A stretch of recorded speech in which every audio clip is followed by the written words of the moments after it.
Alright, now we're ready to move on to coloring. So get out your pens. So here I have skin color, eye color, hair color, color for like lips, and maybe I'll do her shoes pink too. And I decided to do like a lilac color for her dress. Because light colors, it's good to show like depth and ruffles and stuff like that, which I will show you in a minute. So there's no real place to start, I guess. I guess I'll start with the dress itself. I always use like the, it's like kind of a paintbrush tip to these. They have a chisel tip, but I really don't like it as much. I rarely use the chisel tip. Lucky for me, the few Copic markers I've had that have like stepped on them and the cap comes off and then part of it dries out. Luckily it's almost always the chisel tip that's happened to. So I can still use the paintbrush tip. So first I go over everything with just like one layer.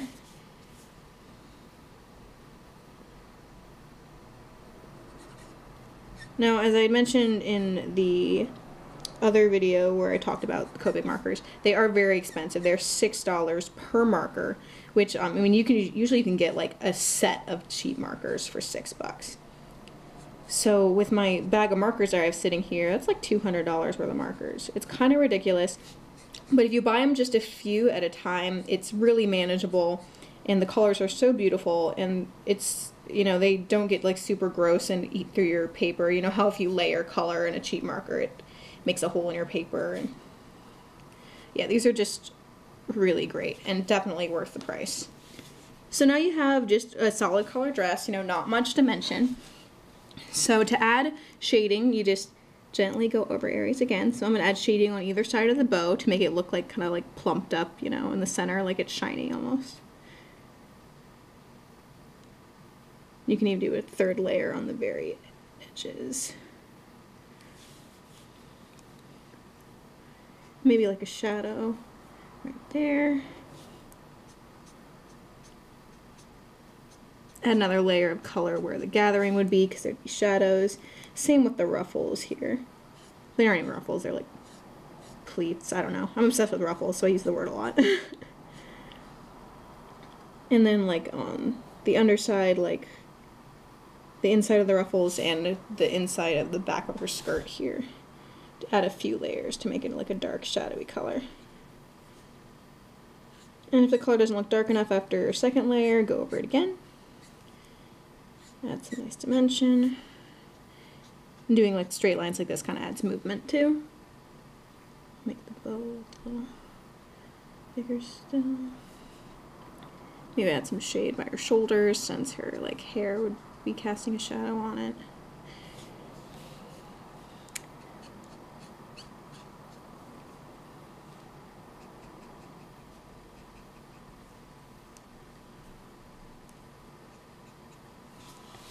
So there's a bit of dimension with that, and we'll go back over it soon for highlights. But for now, we're going to keep going with the color. So I'll do her skin next. This color is Milky White. This is my favorite color for skin. I think it's very beautiful. Perfect, like light skin tone. I have a few tan ones too.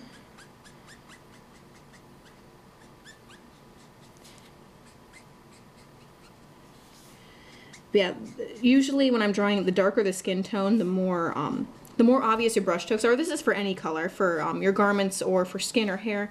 The darker the color, the more obvious your like pen strokes. So it can start to look a little bit messy if you do a lot of dark colors. Which is one of the reasons I avoid doing like charcoal colored and black colored clothing. Yeah, pastels I find are better for looking kind of clean and getting a really good layered effect if you put a lot of color on. Right, so there's her skin. I usually leave a white strip down the middle, like here's down the middle of her legs and down the middle of her arms, a bit on her neck, just to make, you know, a nice highlight so you don't have to go over it later with the white pen, because it's just really easy to do on limbs, and then makes them, you know, look like shiny and kind of sexy like they do in fashion magazines. So do the eyes next. And the great thing about these paintbrush tip things is that they have a very fine tip if you need it, so you can just kind of dot the color in there. Same with the lips lips here.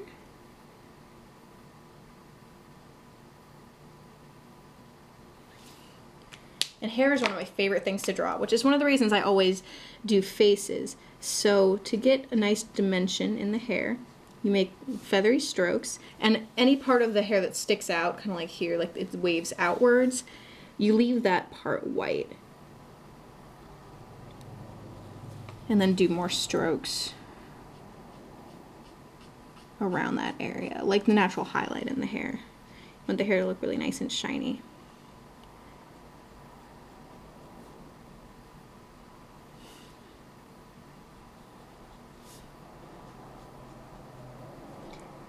And yeah, don't like go back and forth or anything to do the hair. Go in the direction of the hair growth to make it look natural. And then I'm going to go over it again near the roots here to make it look dark and more dimensional.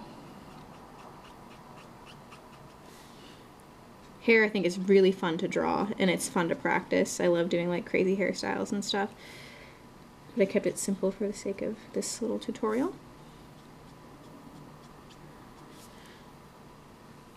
So, and you can kind of come in here and make the white area smaller if you want.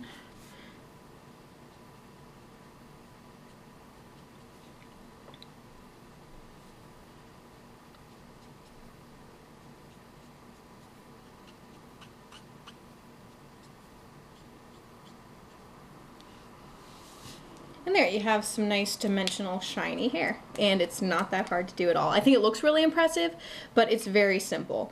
And I think those are the best kind of drawing techniques, the ones that look really good but don't require a ton of skill. So I'm just going over some parts of her face again with the milky white pencil, the milky white pen to add a bit of shading, like underneath her eyebrows here and like underneath her chin. So yeah, I guess I will do pink shoes since I already pink out, so I'll leave the soles white because I'm lazy. But typically, like if it's a wedge like this, well, actually I have the brown out, so I'll just do it. I'll actually get my ink pen again and do like, I'm gonna do like a stacked wood heel. So do these little horizontal lines to make it look like stacked wood, and then I'll go over it with the brown, same brown as her hair. And here again, I'm gonna leave a little like stripe of white to make it look like she's wearing like shiny, polished wood platforms.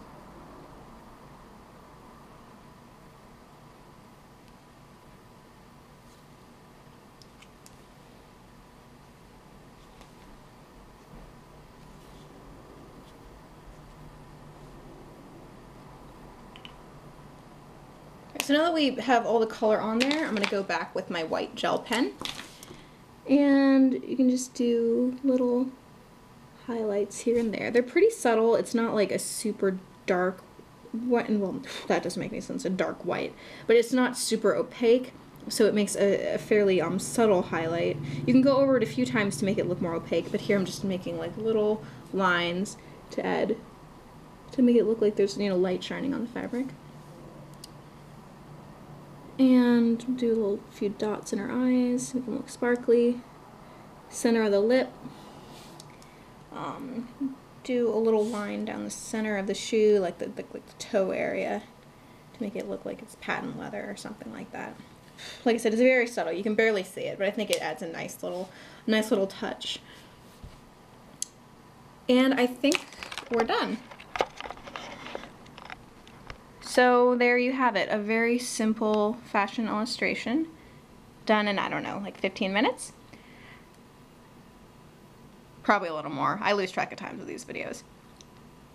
So I hope that was helpful, and if you want to learn more advanced poses and stuff, I'd be happy to do more tutorials. So thank you so much for watching. See you guys later. Bye.